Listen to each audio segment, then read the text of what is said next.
politicians. We have read on the site of Africa Forum, Food System Forum in Dakar now. Yes, yes. The first meeting today. Yes. Yesterday, sorry.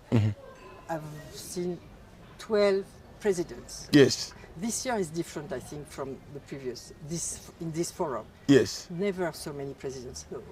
Agra is organizing this Yes, forum. yes. So do you think the politicians are a little bit more conscious about Agra or less conscious? Yeah, no, there. You see, the politicians are also, by their profession, they are actually wolves in sheepskins. Almost all of them. A politician must be, a good politician must be a wolf in sheepskin. There's no good politician, in my view. Why? A politician's first and foremost interest is himself. Now, a few of them have good intentions, a few. But when you are a politician, your interest is power. Those three things. You want power, you want money, you want control. So by the nature of being a politician, there is a big question mark. All politicians, there is a almost, just know that if you're a research scientist, you're okay. But if you're a politician, you must lie, you must cheat, you must crook. This is why I'm not a politician. I cannot be a politician because I have to be a wolf in sheepskin. I'm sorry to say this. Show me one politician in this world who does not have an agenda that they cheat. Everywhere. From the US to China to, okay, Traore is doing very well in Burkina Faso, but he's not a politician, you see. He's a soldier. That's why maybe things are different. But again, some soldiers reach somewhere and they have a head of a politician, they change. But if you truly are somebody who wants to do good for humanity, you have to use a different perspective other than that of a politician. Of course, I'm not saying they don't do good. They do good. But at the end of the day, the mindset of a successful politician is me, myself, and I, and the people around me, and the psychos. I have seen this, I've lived for long enough to realize that everywhere a politician wants power, control, and dominion, what you said. So one of them in Senegal has, it was the previous, maybe, yes, implemented the policy of 10% of the budget of agriculture. Yes. Is towards agroecology. That is wonderful. But you see, he can only do that as long as his interests are okay. The day that the corporate world comes and tells him in the next elections you will not be elected, remove the 10% and put for Agra and GMO, he will change. So it is only that way because it's convenient for him. But if that becomes blackmail for him not to be re-elected, all of them, 100%. I've never seen a politician who's willing to sacrifice his principles for what is right. Maybe there are some, but from what I have seen in this journey, very few people who are, and those who are still recalcitrant, with the way the system is structured, the bigger politicians will get rid of them. Yes, there is African Union is signed the Kampala rule about agri-food system in Africa from 25 to 35. Mm-hmm. And there is an agenda for 2063. I know all those.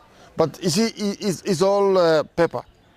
There has to be a deep desire to change. Now, I cannot say that, for example, African politicians are bad. There are some good African politicians who have tried. Kagame may be a dictator, but he has tried in Rwanda, given where it was and where he has reached. What Ibrahim Traore is doing in Burkina Faso, he's not a politician, but now he has tried. But you see, what happens if you sincerely want to do good Africa does not exist in isolation. Africa is part of the global system. It has got some very valuable resources, like the minerals. If other nations, the US, Europe, Russia, China, are interested and they have their interests, they will corrupt the politicians to get what they want. This is the problem, because these politicians, African Union, is not independent. It's actually dependent on those other forces. So there is also global geopolitics. The French, the Americans, the Europeans, the Russians, the Chinese, you think they don't want to come and take a piece of Africa? Because Africa is the biggest continent, and even the way they drew the map, they made it look small. But Africa is 10 times the size they're showing. Why they do that? I told you, politicians are wolves in sheepskin. That's the same intention. 65% of arable land in the world, where is it? It's in Africa. So why is Africa importing food from Europe when it has got 65% of all the agricultural land? That's why they want to bring in GMO. They want to, what Bill Gates is buying, is the biggest landowner in the US. Why? He knows if you control the soil, you control the food, you got power. Everybody now wants to come to Africa because Europe, no children, shrinking population, including in your country. US, same. Russia, same. China, same. So where is the only continent where people are growing, people are giving birth to children? Africa. 1.3 to 1.4 billion. Many of them, young people. This is the market for the future. So even the corporations are coming to Africa now, not because they love Africa, because of... So what is your expectation, the resistance on the ground, do you think, is going to... I think we will succeed. The thing is, let me give you some nice hope to finish. The world is made of more young people. Young people want to have a purpose in life. White, French, American, Russian, they're thinking the same because of the social media. They want to save the world. They are not going to listen to the agras of this world, the New World Economic Forum, and this idea of control. They are going to shift towards supporting Mother Nature. So if we organize and mobilize ourselves as a global community of the same kindred spirit, we will succeed to shift into healthier food, healthier ecosystem, less cancer, less diabetes. This is sincerely what I personally believe, that there is hope. And that more and more people, black, white, yellow, there are no green ones yet, are all going to shift towards regenerative agroecological system, because that is what is in harmony with nature. If we don't do that, my humble submission is the robots will take over, they don't eat food, and we will have an existential threat to humanity. We don't want that, because when it reaches that stage, all humanity, black, white, rich, poor, we are threatened with existential demise. So my appeal is that we wake up as humanity and we embrace love, togetherness, and harmony with nature. Then we shall, our children, our grandchildren, have a future which is green, which is beautiful, where everybody can live in harmony and in alignment with Mother Nature. This is what we must do. You think it's not too late? It's not polluted? It's not too late, yes, it's not too late. So I don't think it's too late. I sincerely believe we can turn the ship, and even, you see, the politicians are very smart. When they see everybody's going this way, because politicians are voted. If the voter is saying go this way, they'll say, yes sir, and follow. Because they want to survive. A politician is so stupid. If the masses, if we, the masses, rise up and say we want to go agroecological, regenerative agriculture, the politician will follow. Because the boss is the voter.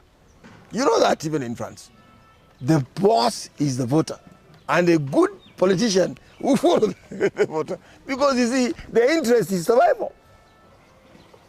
They don't want to become irrelevant. So really the power is with the people. Honestly, I really believe so. This is why I'm sitting here, to educate the people so that we can rise up, we can wake up and change the course. What you two are doing is a good thing.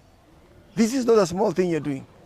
You are wakening up the masses to realize that the bosses is not Bill Gates or the politicians. The bosses is us.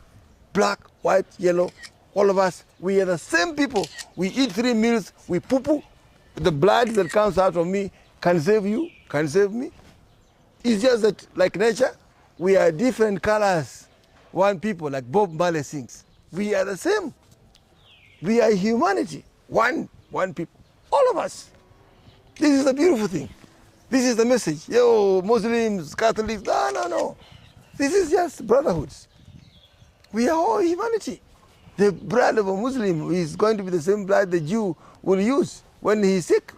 The trouble, No need of killing each other. Huh? no, the trouble is not many people know that. Yeah, that's a problem. Why are you killing each other? I mean, the Jews and the Palestinians, they are all descendants of Abraham. It is historical. Why you kill your brother? I don't understand. Education. I don't understand that. At the end of the day, if you kill all the Palestinians, then what? How does that help? Yeah, but it's since more than 50 years, so they are a bit slow to understand, Yes. or they don't want to understand, Yes. And or somebody takes profit in it. yes. But you said something very important. If you kill all humanity, you make a lot of money. Robots are not going to eat food. Now, your business collapse. Don't know if that's funny, that's okay. Ça va, hein?